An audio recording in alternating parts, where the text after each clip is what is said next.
एक सज्जन, वो कभी भगवान का कोई नाम नहीं लेते थे और जब उनकी मृत्यु आई तो वो किसी को गाली दे रहे थे, हराम जादा।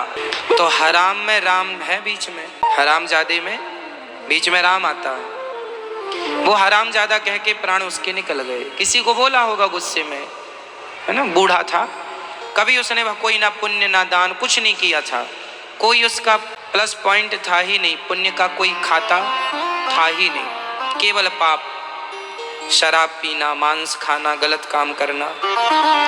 पर मरते समय उसने किसी को गाली दी हरामजादा और मर गया।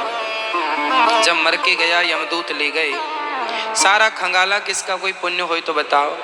बोले बहुत बड़ा पापी है, इसे तो नाली का कीड़ा बनाना होगा, और बड़ा पापी है सो नरक भेजेंगे।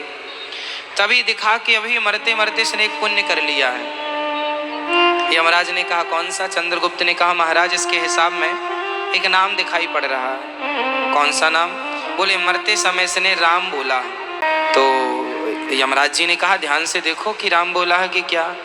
बोले बोला तो नहीं है राम, पर इसने किसी को गाली दी है, हराम ज्यादा बोला है। हराम आप लिखेंगे तो राम लिखना पड़ेगा, राम आएगा तो बस हटा दीजिए, हा हटा दीजिए, हराम से हा हटा दीजिए, क्या बचेगा? ओनली राम। बोले इन्होंने डायरेक्ट राम तो नहीं बोला पर इनडायरेक्ट राम बोला, इसलिए अब राम बोला है तो एक राम बोला है इसने। अब बताइए कि इसे इस राम का पुण्य क्या दिया जाए। अच्छा यमराज जो है ना, वो हिसाब किताब करने में बड़े पक्के हैं। वहाँ एक एक पुण्य का और एक एक पाप का हिसाब होता है, बिल्कुल पक्का वाला, ऐसा नहीं कच्चा। यमराज बोले कि इन्होंने एक बार राम बोला है, इसका पुण्य क्या होना चाहिए? यमराज बोले मेरे को नहीं पता कि एक राम नाम का पुण्य क्या है। बोले चलो शंकर जी के पास चलते हैं, क्योंकि शंकर जी तो सदा राम राम जपते हैं। भोलेनाथ जी के पास गए, भोलेनाथ जी बताओ क्या बताएं। बोले कोई एक बार राम राम बोल ले, एक बार राम बोले और मर जाए, इसका पुण्य क्या है? शंकर जी बोले देखो मैं राम राम जपता तो हूँ, पर राम का पुण्य क्या है कोई आइडिया नहीं, कोई अंदाज नहीं। एक नाम का पुण्य क्या है नहीं पता। अच्छा तो किससे पता लगेगा? बोले जिनका नाम है उन्हीं से पूछ लेते हैं ना। किनका नाम है भैया? बोले राम तो नारायण है, चलो भगवान श्रीमन नारायण के पास। अच्छा सुनो, ब्रह्मा जी से और पूछ लेते हैं। तो शंकर जी भी चले, यमराज भी चले, और वो हरामजादा बोलने वाला भी चला, तीनों चले। ब्रह्मा जी आप बताओ कि एक राम नाम कोई बोल के मर जाए उसका क्या फल है? ब्रह्मा जी बोले देखो मैं भी सदा राम राम ही जपता हूँ, नारायण नारायण ही जपता हूँ, कोई आइडिया नहीं है अपने को, जिनका ये नाम है उन्हीं से पता लगेगा। तो ब्रह्मा जी, शंकर जी, यमराज जी और वो हरामजादा बोलने वाला व्यक्ति सब पहुंचे भगवान श्रीमन नारायण के पास। हाथ जोड़ के बोले हे प्रभु। भगवान ने कहा अरे आज ब्रह्मा जी आप आए, शंकर जी भी आए, क्या हुआ? और यमराज जी आप भी संग हो, और ये आदमी कौन है? यमराज जी ने कहा महाराज ये मृत्यु लोक से एक आदमी आया है, हम लोग केस को सॉल्व नहीं कर पा रहे हैं, उलझ गए हैं, हम लोगों के पास कोई उत्तर नहीं है, तो संविधान निर्माता आप ही हैं, आप ही बताइए कि जो मरते समय एक बार राम का नाम बोलेगा उसका क्या करें हम? नरक भेजें कि स्वर्ग भेजें? जो आप आदेश करेंगे इसके साथ वही किया। हम अपने मन से कुछ करें और बाद में आप बोलें कि हमारा नाम लिया था और आपने उसके साथ ऐसा करिया। आप बताइए क्या करना चाहिए? फिर हम अपने संविधान में सदा के लिए लिख लेंगे। भगवान ने कहा बात क्या है? बोले ये फलाना व्यक्ति है, कोई पुण्य नहीं किया, सारी जिंदगी इसने पाप किया, चोरी की, डाका डाला, शराब पिया, पराई स्त्रियों का संग किया, गायों को मारा, ब्राह्मणों को मारा, बच्चियों को मारा, जितने गंदे पाप सब कुछ किया, महापाप, शराब सब। पर मरते समय इसके मुंह से किसी ने को ये गाली दे रहा था हरामजादा, और ये मर गया, तो इसके मुंह से राम निकला है इनडायरेक्ट। आप बताइए कुछ राम का फल क्या दे दूं इसे, बाकी तो इसे नरक मिलेगा ही। वो आदमी तो थर थर कांप रहा था कि भगवान ना जाने क्या बोलेंगे भाई।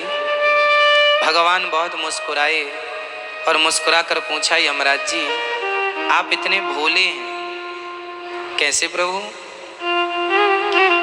आपको नहीं पता कि एक राम का फल क्या है? नहीं पता प्रभु, पता होता तो हम यहाँ तक क्यों आते। भगवान बोले ये बताओ आप सब कहाँ खड़े हैं? बोले बैकुंठ में। किसके आगे? जगत के पालनहार के आगे। तो बोले क्यों खड़े हैं? और कौन खड़ा है? बोले ब्रह्मा भी खड़े हैं, विष्णु भी, शिव भी खड़े हैं, ब्रह्मा शिव खड़े हैं, यमराज जी भी खड़े हैं। बोले क्यों खड़े हो? बोले इसलिए खड़े हैं कि इस आदमी ने एक बार राम का नाम बोल दिया। अरे राम का नाम बोलने का यही तो पुण्य है कि वह मेरे समक्ष आकर खड़ा हो जाता है। सो खड़ा हो गया और उसके पीछे पीछे ब्रह्मा और शिव भी चलते हैं। सो देखो आ गए ना संग। तो एक नाम की ये महिमा, भगवान के एक नाम, वो भी श्रद्धा से नहीं, भूल से, भाव कुभाव अनख आलस हूँ, नाम जपत मंगल दिशि दसहूँ। कोई भाव से, हम तो श्रद्धा से बोल रहे हैं राम राम। कोई दुष्ट आदमी श्रद्धा से नहीं। शिशुपाल कौन था? दुष्ट आदमी था। भगवान से कोई मोहब्बत थोड़ी करता था, प्यार थोड़ी करता था। जहां कन्हैया मिल जाए सो दो चार गाली चिपका देता था। अरे तुम्हारी औकात क्या है ग्वाले, गाय चराने वाले, हमारे बगल में बैठो, हम तो राजा हैं। ऐसी इंसल्ट करता रहता था, भगवान को गालियां देता रहता था। चूंकि भले द्वेष करता था, भले घृणा करता था, पर घृणा करता किससे था? भगवान से। तो भगवान से आप कुछ भी करें, प्यार करें या घृणा करें, बस भगवान से करें। यदि आप प्यार कर रहे हैं या घृणा कर रहे हैं और किसी भी प्रकार से भगवान से जुड़े हैं तो बस वो आपकी भक्ति है। डायरेक्ट मानो इनडायरेक्ट मानो, वो भक्ति है। शिशुपाल को वही गति मिली जो बड़े बड़े साधु संतों को मिलने वाली थी। पूतना भगवान को जहर पिलाने आई कि नहीं? जहर पिलाया, अपने स्तनों भर के लाई और जहर पिलाया, उसकी सदगति हुई कि नहीं? कौन सा पुण्य किया था उसने? कौन सा यज्ञ तप जानती थी? आप लोग ये ना सोचा करें कि हम कलयुग के लोग हैं, हमें भगवान पता नहीं मिलेंगे कि नहीं, हमें तो बड़ी तपस्या करनी पड़ेगी, बड़ा ध्यान लगाना पड़ेगा, तब भगवान मिलेंगे। ऐसा नहीं है मेरी माँ। आप लोग जो वृंदावन आई हो, आप लोग जो अपनी व्यस्ततम जीवन में जो लोग नहीं आए, भले घर में बैठे हैं परंतु कथा सुन रहे हैं। आप अपने व्यस्ततम जीवन से जरा सा भी समय निकालकर जब भगवान की कथाएं सुनते हैं और श्रद्धा से एक बार ही श्री कृष्ण कह देते हैं, एक बार ही श्री राम कह देते हैं, उससे ही कई जन्म के पाप नष्ट हो जाते हैं। ये भगवान के नाम की महिमा है। केवल नाम, केवल नाम, हरे नाम, हरे नाम। कलयुग जोग न यज्ञ न ज्ञाना, एक आधार राम गुण गाना। केवल नाम, कुछ ना आवे हमसे। हम लोग नहीं जानते कि यज्ञ कैसे किया जाता है, हम लोग नहीं जानते कि जप कैसे किया जाता है, तप कैसे किया जाता है। हम लोग तो ज्ञानी भी नहीं। वेदों का ज्ञान किसे आता है बताइए? हमें तो नहीं आता। आपको आता? ना तो हम वेदों के ज्ञानी हैं, ना तो हम पुराणों के ज्ञानी हैं, ना हम कोई काम क्रोध को जीतने वाले महापुरुष हैं। हम तो तुच्छ आदमी हैं। काम सताता है, क्रोध सताता है, लोभ सताता है, हम में करोड़ों करोड़ बुराइयां भरी पड़ी हैं। अब बताइए, हम लोग तो साधनहीन हैं, अधम, नीच, पतित, खल, जितनी उपाधि उपमा दें अपने को सब कम है। ऐसे हैं दुष्ट आत्मा। वो तो पता नहीं कौन सी कृपा हुई मेरे श्याम सुंदर की कि उन्होंने कृपा करके हमें मनुष्य का चोला दे दिया, मनुष्य का शरीर दे दिया। हमें बंदर बना दिया होता तो हम क्या कहते, शिकायत किससे करते? नाली का कीड़ा बना दिया होता तो भी क्या कर लेते, और शिकायत किससे करते? उनकी बड़ी कृपा है, मुझे मनुष्य का शरीर दे दिया। अब मेरा धर्म है, उन्होंने तो अपना काम कर लिया एक मनुष्य का चोला देकर। अब हमारा धर्म है कि हम इस शरीर से उस परमात्मा को पालें जिसे पाने निकले थे और करोड़ों जन्म लग गए, अभी तक मिले नहीं। सबसे मन हट जाए और केवल नाम में मन लग जाए। केवल श्रीमन नारायण श्रीमन नारायण श्रीमन नारायण, केवल श्री कृष्ण श्री कृष्ण श्री कृष्ण, केवल सीताराम सीताराम। जो तुम्हें अच्छा लगे, आपका जिसमें मन लग जाए सब ठीक है। कोई राम राम कहे तो भी ठीक है, कोई कृष्ण कृष्ण कहे तो भी ठीक है, कोई श्रीमन नारायण कहे तो भी ठीक है, कोई ओम नमः शिवाय कहे तो भी ठीक है, कोई हरि शरणम कहे तो भी ठीक, कोई विष्णु हो कहे तो भी ठीक है। जो आपको अच्छा लगे वो एक नाम पकड़ लो और उस नाम से बहुत प्यार करो, और इतना प्यार कीजिए कि उस नाम के बिना रहा ना जाए। बस जब ये नाम में आसक्ति हो जाएगी, जब ये नाम में मन लग जाएगा, फिर मैं कहता हूँ कि आपका लोक परलोक दोनों सवर जाएगा।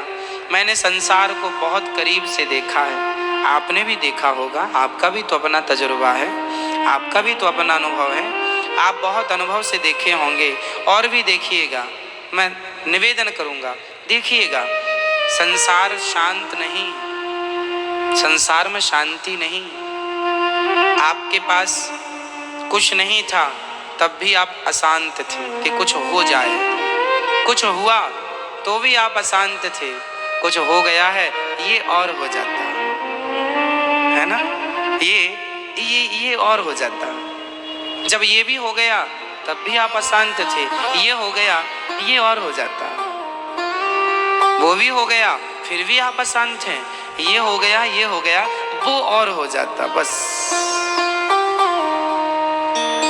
और यही अशांति सारी जिंदगी हमें सताती है, यही कामनाओं की लहरें सदा जीवन भर चलती हैं, और इन्हीं लहरों में एक दिन हम डूब जाते हैं, पता ही नहीं चलता कहाँ खो गए, कहाँ चले गए, है ना।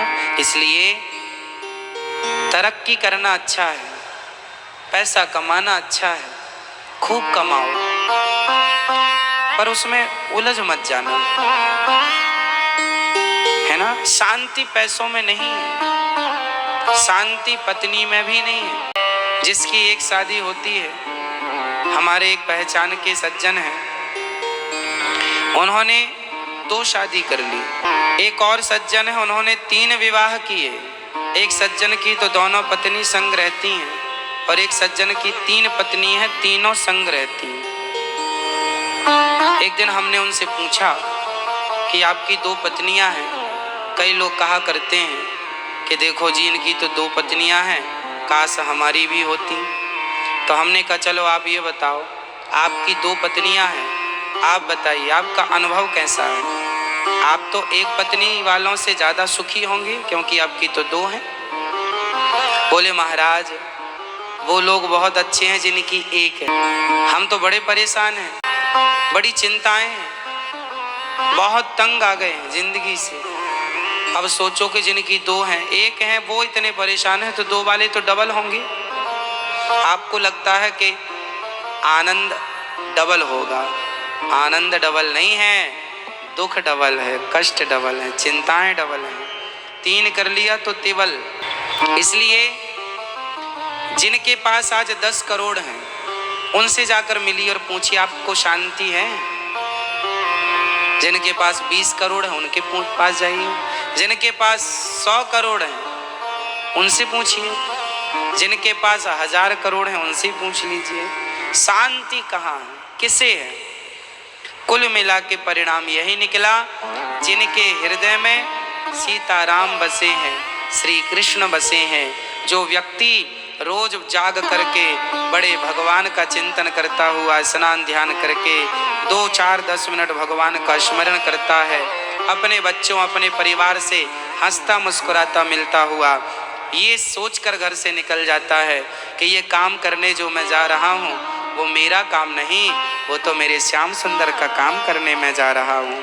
बस वो आदमी जिसके अंदर इतना सा ज्ञान है कि ये काम मेरा नहीं, ये तो भगवान का काम है, वो आदमी इस धरती का सबसे सुखी व्यक्ति है। चाहे उसके पास 1 करोड़ हो या ना हो, 10 लाख हो या ना हो, ये ज्ञान हो कि ये सब कुछ भगवान का है। यदि आपको ये ज्ञान है कि ये सब कुछ मेरा है, यहीं से दुख चालू होता है। और ये यदि चालू हो जाए कि ये सब कुछ भगवान का है, यहीं से सुख चालू हो जाता है।